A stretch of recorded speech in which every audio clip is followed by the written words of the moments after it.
Professor ইউনূসের সরকারের প্রত্যেক মন্ত্রণালয় তার কাজের মধ্যে দিয়ে জুলাই অগাস্ট বিপ্লবের চেতনাকে অনন্য উচ্চতায় নিয়ে যেতে পারে।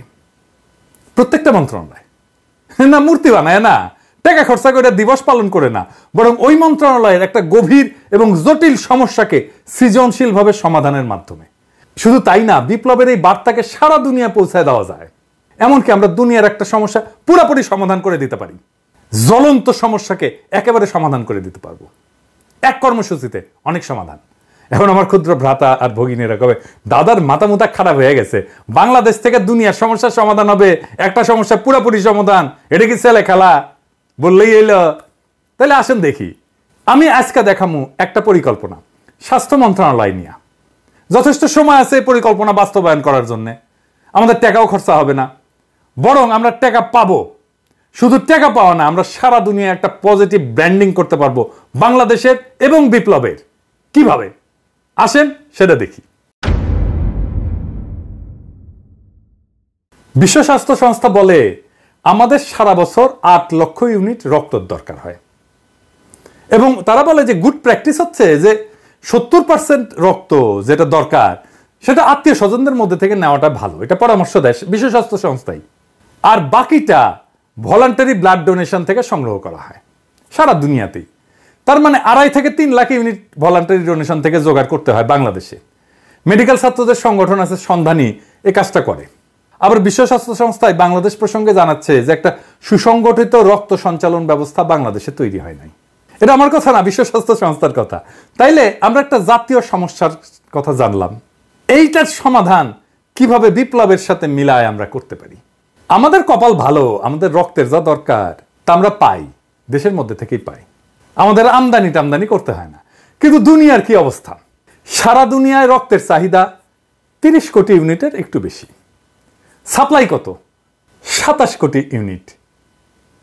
এবং বলা হচ্ছে যে 195টা দেশের মধ্যে 119টা দেশে 61% দেশ তাদের পর্যাপ্ত রক্তের সাপ্লাই নাই। এই দেশগুলো কোনগুলো? এগুলো দরিদ্র দেশ। এবং এই রক্তের দরকার পড়ে কাদের? শিশুদের এবং মায়েদের, গর্ভবতী মায়েদের। তার মানে সারা দুনিয়ায় 3 কোটি ইউনিটের রক্তের চাহিদা আছে যা পূরণ হয় না। লাগে কাদের? আমরা দেখলাম যে এটা দারিদ্র পীড়িত শিশুদের, গর্ভবতী মায়েদের মারা যায় তারা ধুকে ধুকে রক্তের অভাবে। আমরা এই সমস্যার পুরো সমাধান করে দিতে পারবো। কিভাবে আসেন দেখি। আমরা আগামী 16 জুলাই বেলা 3টা, যেই মুহূর্তে আবু সাইদ শহীদ হয়েছিল, সেই মুহূর্ত থেকে 5ই আগস্ট বেলা 11টা পর্যন্ত যখন হাসিনা পলাইলো, সেই মুহূর্ত পর্যন্ত সারা দেশে রক্তদান কর্মসূচি চালাবো। নাম হবে বিপ্লবের রক্তরাঙা উপহার। রক্তের ব্যাগে থাকবে আবু সাইদের প্রসারিত 2 হাতের ছবি, আর 2 ভাষায় লেখা থাকবে বিপ্লবের সংক্ষিপ্ত ইতিহাস ওই রক্তের ব্যাগে। একটা বাংলা আর একটা ফ্রেঞ্চ। আমার সৌজন্যে বাংলাদেশে শুধু তরুণের সংখ্যা 4.5 কোটি। আমরা কম করে হইল 3 কোটি ইউনিট রক্ত সংগ্রহ করতে পারবো। তরুণরাই তো শুধু দেবে না, তার চেয়ে বেশি বয়সীরাও দেবে। সবাই উৎসব করে রক্ত দিতে যাবে। রক্ত দিয়ে সে নিজেকে কানেক্ট করবে 24-এর বীর যোদ্ধার শহীদদের সাথে। সে মনে করবে সে নিজেকে মহাজীবনের সাথে যুক্ত করছে।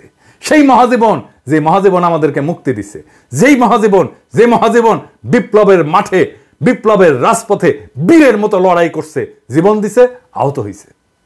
একটা জাতীয় পুনর্জাগরণ হবে প্রত্যেক বছরে ঠিক বিপ্লবের সময়গুলোতে। এমনিতেই নানা অনুষ্ঠান কর্মসূচি হবে এই সময়টা জুড়ে। স্বাস্থ্য মন্ত্রণালয়ের এই কাজটা একটা সম্পূর্ণ ভিন্ন মাত্রা দেবে এই সময়টাকে। আমরা বিশ্ব স্বাস্থ্য সংস্থাকে বলবো আমাদের টেকনিক্যাল অ্যাসিস্ট্যান্স দাও। আমরা বলবো আমরা রক্ত সংগ্রহ করে দিচ্ছি, সংরক্ষণ করার ব্যবস্থা করে দাও, ক্রায়োপ্রিজার্ভেশন করার ব্যবস্থা করে দাও। এত লার্জ অ্যামাউন্ট রক্ত ক্রায়োপ্রিজার্ভেশনের জন্য অনেক লজিস্টিক্স লাগবে। বিশ্ব স্বাস্থ্য সংস্থা আগায় আসবে আগ্রহ ভরে এই কাজটা করে দেওয়ার জন্য, কারণ সারা দুনিয়ার সমস্যার সমাধান হয়ে যাবে। রক্তের এক্সপোর্টের রেগুলেশন আছে অনেক, আমরা বিশ্ব স্বাস্থ্য সংস্থাকে কাজে লাগাই, এই রেগুলেশনগুলো আমরা ইমপ্লিমেন্ট করতে পারবো। আমরা টাইম পেলাম অনেক এই সব কিছু করার জন্য। আমাদের তরুণদের একটা চেক আপ হয়ে যাবে, কারণ রক্ত দেওয়ার আগে একটা চেক আপ করতে হয় ম্যান্ডেটরি। কি কি?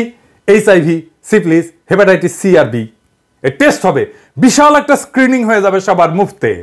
অবশ্য ছাত্রলীগের খাইস্টাগুলা ধরা খাবে।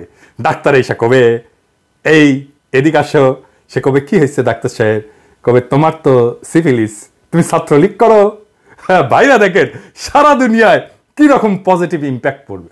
প্রত্যেক বছর ওই বিপ্লবের সময়টায় একটা কালেকটিভ স্মরণ হবে জাতীয়ভাবে বিপ্লবের ওই রক্ত ঝরার সময়ের। এই প্র্যাকটিস যদি জারি রাখতে পারি, তাহলে আজ থেকে কয়েক যুগ পরেও এই বিপ্লবের রক্তদানের ইতিহাস জানবে আমাদের ভবিষ্যৎ প্রজন্ম। শুধু ভবিষ্যৎ প্রজন্ম না, সারা দুনিয়া জানবে কেন এই রক্তটা আমরা পাইতেছি। সারা দুনিয়ায় নানা লেখা হবে, নানা জার্নালে আর্টিকেল ছাপা হবে, বাংলাদেশ কি একটা অসম্ভব কাজ করে ফেলছে। যেই কাজ বিশ্ব স্বাস্থ্য সংস্থা সারা দুনিয়া করতে পারে নাই, আমরা সেটা সম্ভব করে দিছি 1 বছরের মধ্যে। কাজটা স্বাস্থ্য মন্ত্রণালয়ের, কিন্তু বিপ্লবকে স্বাস্থ্য মন্ত্রণালয় তার রেগুলার কাজের সাথে একটা ক্রিয়েটিভ ইনপুট দিয়া একটা বৈশ্বিক সমস্যার সমাধান করে ফেলতে পারবে। সারা দুনিয়াতে বাংলাদেশের পজিটিভ ব্র্যান্ডিং করতে পারবেন স্বাস্থ্যক্ষেত্রে। শুধু স্বাস্থ্যক্ষেত্রে না, সারা দুনিয়ায় ছড়ায় যাবে এটা। পত্রিকায় ফিচার লেখা হবে। সারা দুনিয়ার একটা বড় সমস্যার সমাধান করে দিতে পারলে সেটা নিয়ে পত্রিকায়, সারা দুনিয়ার আন্তর্জাতিক পত্রিকায় ফিচার লেখা হবে। সব মন্ত্রণালয় এরকম ক্রিয়েটিভ কাজ করা যায়। এই কাজটা যত ক্রিয়েটিভই হোক না কেন, এটা স্বাস্থ্য মন্ত্রণালয় করবে? আমার অনুমান করবে না। 2টা কারণে। যে কোনো ক্রিয়েটিভ পরিকল্পনা তাকেই করতে হয় যে মন্ত্রণালয়কে লিড করে। স্বপ্ন দেখতে হয় লিডারকে, প্যাশন নিয়ে তার ড্রিমকে রিয়ালাইজ করতে হয় তাকেই, লিডারকে। করতে পারলে এই পরিকল্পনা বাস্তবায়ন করলে ভালো, আমি তো খুশি, আপনারাও খুশি। না করলেও অসুবিধা নাই। আমার ক্ষুদ্র ভ্রাতা আর ভগিনীরা দেখলো, ওইটাই আমার লাভ। তারা শিখলো আউট অফ দ্য বক্স চিন্তা কইরা কিভাবে দারুণ সব পরিকল্পনা করা যায়। আমার ক্ষুদ্র ভ্রাতা আর ভগিনীদের মধ্যে কেউ কেউ যখন ভবিষ্যৎ বাংলাদেশের কাণ্ডারি হবে, সেই দিন তারা হয়তো আমার এই আজকের এপিসোডের কথা স্মরণ কইরা দারুণ দারুণ সব পরিকল্পনা করবে।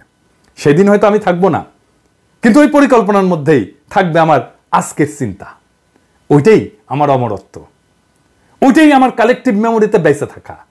আমার আজকের ভিডিও আজকের স্বাস্থ্য মন্ত্রণালয়ের জন্য না, আসলে আজকের ভিডিওটা আজকের সেই তরুণদের জন্য, যাদের মধ্যে থেকে আসবে আমাদের আগামী দিনের স্বপ্নের সেই রাজকুমার, যারা আমাদের মতো শুধু নিষ্ফল স্বপ্নই দেখবে না, যাদের সেটাকে বাস্তব করার হিম্মত থাকবে। ইনকিলাব জিন্দাবাদ।